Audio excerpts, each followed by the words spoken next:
ছোটবেলা থেকেই বিজ্ঞান আর প্রযুক্তির প্রতি প্রবল ঝোঁক ছিল জুলহাসের।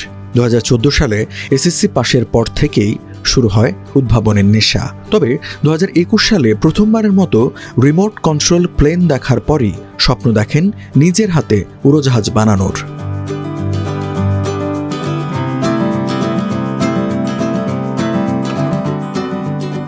ইউটিউব আর বইপত্র ঘেটে ধাপে ধাপে শিখেছেন উড়োজাহাজ তৈরির খুঁটিনাটি। কাঠামো সাজানো আর যন্ত্রাংশ জোগাড় সবই করেছেন নিজ হাতে। অবশেষে স্বপ্ন সত্যি হয়, নিজের তৈরি উড়োজাহাজে আকাশে ওড়েন জুলহাস।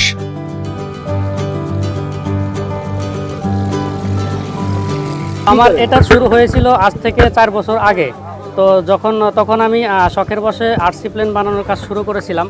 তো আরসি প্লেন কয়েকটা বানানোর পর সেটা থেকে যখন আমি ভালো পারফরমেন্স পেলাম, তখন আমার মনে হলো যে আমি যদি এই লাইনে কাজ করতে পারি হয়তো ভালো কিছু হবে। আজ থেকে 2 বছর আগে আমি আল্ট্রালাইটের সর্বপ্রথম কাজ শুরু করি। তো 1 বছরের প্রচেষ্টায় একটা আল্ট্রালাইট আমি বানিয়েছিলাম, সেটা পারফেক্টভাবে উঠতে পারিনি, যার কারণে সেটাকে আপনারা কেউ দেখতে পাননি। তো তারপর আমি হাল ছেড়ে না দিয়ে আবার চেষ্টা করার পর গত 1 বছরে আমি এটিকে তৈরি করি।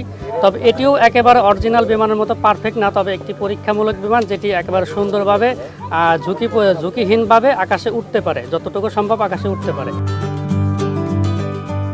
অরভিল রাইট এবং উইলবার রাইট নামের 2 মার্কিন প্রকৌশলী 1903 সালের 17 ডিসেম্বর প্রথম মানুষ বহনযোগ্য উড়োজাহাজ তৈরি করেন। মানিকগঞ্জের শিবালয় উপজেলার 60 ঘরের তরুণ জুলহাস রহমান যেন বাংলাদেশের রাইট ব্রাদার্স। তাকে আমি কখনোই 50 ফিটের উপরে যাব না। আর এটার নিরাপত্তাটা হচ্ছে, এটি যদি আমার ইঞ্জিন নষ্ট হয়ে যায় বা কোনো একটা কলকবজে বিকল হয়ে যায়, সেই ক্ষেত্রে এই প্লেনটি ঠাস করে মাটিতে পড়বে না, এটি পাখির মতো গ্লাইড করতে করতে মাটিতে নামবে। যার কারণে এটাই সেফটি। আর আরও কিছু সেফটি আছে, যেটা হচ্ছে আমি যেন যে কোনো জায়গায় ল্যান্ড করতে পারি, সেজন্য নিচে ভালো জায়গা রেখে আমি ফ্লাই করি। কোনো অস্বাস্থ্যকর পরিবেশে যাই আমি এটাকে ফ্লাই করি না, এটাই আমার মূল সেফটি। আর মাথায় একটা হেলমেট থাকে আর নিজের একটা সিট বেল্ট আছে, এটা দিয়ে আমি প্লেনের সাথে নিজেকে শক্ত করে বেঁধে রাখি। নিজের হাতে উড়োজাহাজ বানিয়ে আকাশে উড়ে সবাইকে তাক লাগিয়ে দিয়েছেন তিনি।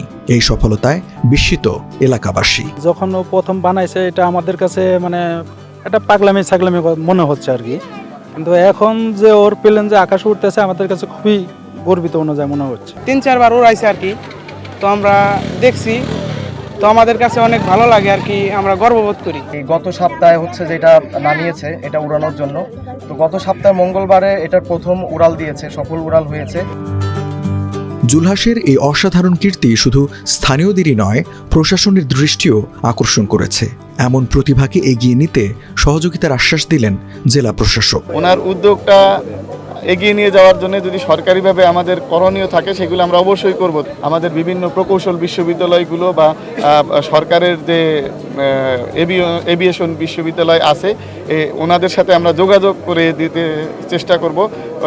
ইনশাআল্লাহ আমরা আশা করছি যে আমাদের সংশ্লিষ্ট রিসার্চার বা যারা এই লাইনে কাজ করে, ওনাদের সাথে যোগাযোগ হলে এই যে বিমানটা তৈরি করা হয়েছে, এটা আরও উন্নয়ন ঘটানো সম্ভব হবে এবং বিভিন্ন কাজে এটা কমার্শিয়ালি ব্যবহার করা সম্ভব হবে।